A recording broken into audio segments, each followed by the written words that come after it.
even though you might own different mutual funds, if they own the same things, you're, again, not really diversified. Hello, this is Mark Silverman, managing member and founder of Silverman & Associates, and I'm also a certified financial planner professional. I want to welcome you to the Saving with Silverman podcast. I'm glad you're here. Each week, we'll discuss different financial planning topics because making smarter choices about your money impacts the quality of your life. Mark, I can't recall how many hundreds of times you and I have talked about diversification and how your portfolio needs to be diversified. From what you see, how does the average person typically define diversification? I talk to lots of different people, and I think most people don't even understand what diversification is. I think most people realize that they need to be diversified because, people like us are telling them that they need to be diversified. But I see people who feel diversification is just simply they're in a mutual fund, they're diversified, or they own a ton of different mutual funds, not knowing what type of funds they are, but just owning a bunch of mutual funds. I've seen extreme cases where somebody's had every single option in their 401k checked. So they had a portion of their money invested in each mutual fund, no matter what kind it was, and they feel they were diversified. But I think the average person probably doesn't truly understand, one, what diversification is, and two, why it's important to have diversification. In your experience, and I know you've been doing this for a very long time, how much emphasis do you see the average investor placing on the idea of diversification? Well, based on my last comment, I think they don't put a lot of emphasis because they don't really understand what that means and why it's important to have diversification. So, and to kind of explain what diversification is in its simplest terms is how much you have in say, three asset classes: stocks, bonds, and cash. And that's very simplistic. We could break that down even further. And if you talk about bonds, are we talking about short, medium, or long term? Are we talking about high grade or low grade, junk bonds, investment grade bonds, treasuries, et cetera? And on the stock side, we can talk about small, mid, and large cap. We can talk about micro cap. We can talk about international versus US. We can even break it down to even, value versus growth. So there's lots of different ways to diversify. And I think it's important to understand, why do we diversify? It's because we know that things don't move always at the same pace. Stocks typically will do better than bonds, but not always. So we have the right mixture there so we can control the risk, and everybody's risk is different. So it's understanding, how much risk you're willing to take and how much return you're willing to take. And typically saying most times when you take more risk, you get more return. And so it's understanding that and having the right combination and adjusting that combination as time goes on, because as you get closer to retirement, you probably want to have less risk in the market than you would, meaning more bonds in your portfolio than stocks, et cetera. When you're younger, you probably have more stocks in there because you want more growth, because you don't need that money till a decade, 2-3 decades later, et cetera. You're listening to Saving with Silverman with the one and only Mark Silverman, and we're talking about a very important category here, and that is diversification. Very important concept. In contrast to how the average investor might define it, let's check in with the expert now. And Mark Silverman, what does diversification mean to you? It's really how much risk you're willing to take and then deciding what that asset mix looks like. Again, just in simplistic terms, talking about stocks, bonds, and cash.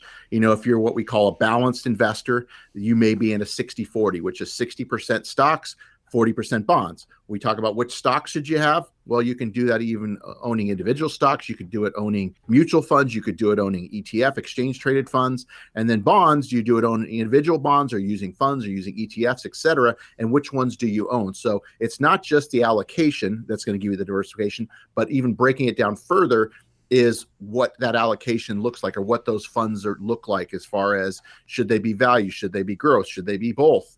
Should they be small or large? All these different combinations. It's having the right mix that's going to work in your best interest over time, that's going to get you, a reasonable rate of return given the level of risk you're willing to accept.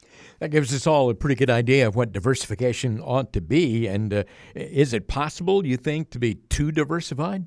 Absolutely. A lot of people, like I mentioned in the beginning of this segment, may think that owning more mutual funds is going to get them more diversified. The problem is, a lot of funds, let's say, and I'll pick Apple, that's a good example. So if a lot of equity portfolios own Apple. So if you own 10 mutual funds and they all own Apple, if Apple goes down, they're all going to go down inside Apple. In fact, it's going to cost you more because you're owning the same positions in 10 different funds. So it's not a cost effective to do it that way.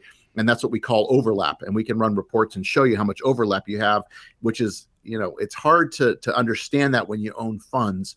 because of the fact that a lot of funds own the same thing, especially if you're in the same fund family. If there's the same portfolio manager of that fund, a fund manager, if they like Apple in one, they're probably going to like Apple in the other funds. And if you own all those funds, you're owning a lot of the same positions. So you're truly not diversified, even though you might own different mutual funds. If they own the same things, you're, again, not really diversified. So it is possibly overly diversified, which would negate each other. If you own a lot of the same stuff, it's negating what it's doing, and it's not actually serving its purpose of what diversification does. Mark, if you would describe a scenario where you look at a very non-diversified portfolio and made it better. A lot of people own positions, especially where I probably see this the most, is somebody that works for a company.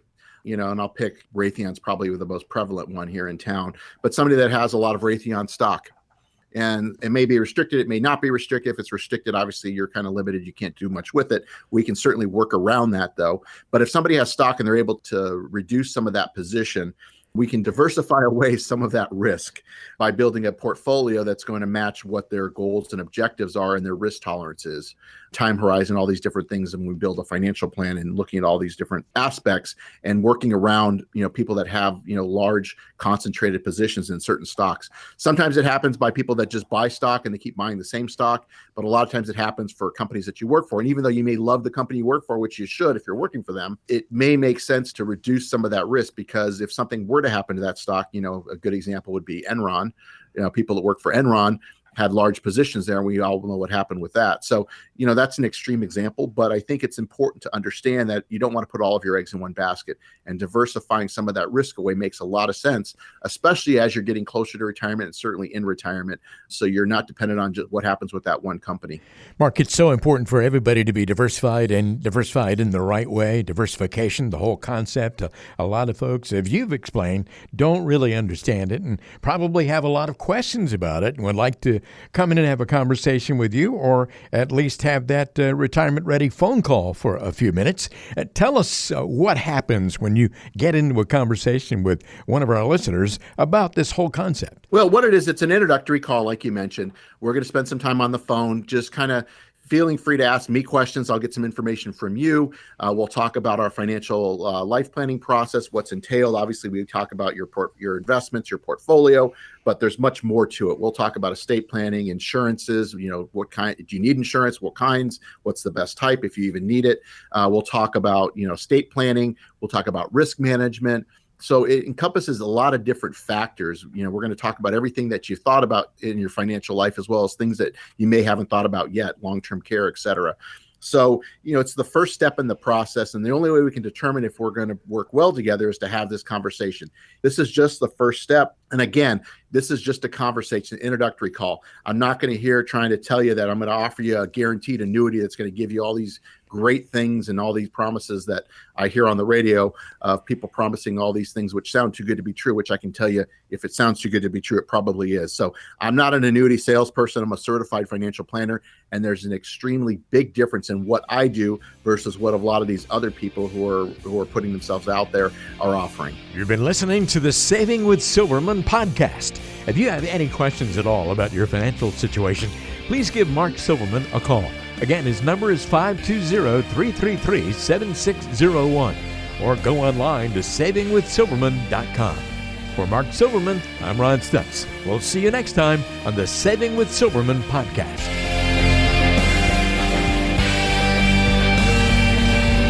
The Saving with Silverman podcast is brought to you by Silverman & Associates Wealth Management, LLC, based in Tucson, Arizona. The show is available on Apple Podcasts, Spotify, Google Podcasts, and everywhere you listen to shows. Subscribe to the show on your favorite app today and never miss an episode. Just search for Saving with Silverman to find us, or visit savingwithsilverman.com to listen to past episodes, to contact Mark, and to learn more about how to make smarter decisions with your money. Did you know that Mark Silverman also has a radio show? Tune in to Saving with Silverman Saturdays and Sundays at 3 p.m. on AM 790 KNST. All matters discussed on this show are for informational purposes only. Opinions expressed are solely those of Silverman & Associates Wealth Management LLC and staff. All topics covered are believed to be from reliable sources. However, Silverman & Associates Wealth Management LLC makes no representation as to its accuracy or completeness. This show shall in no way be construed as a solicitation to sell securities or investment advisory services to residents of any state other than Arizona or where otherwise permitted. Topics should be discussed with your individual advisor prior to implementation. Fee-based financial planning and investment advisory services offered through Silverman & Associates Wealth Management LLC, a registered investment advisor in the state of Arizona. Insurance products and services are offered through Silverman & Associates, an affiliated company.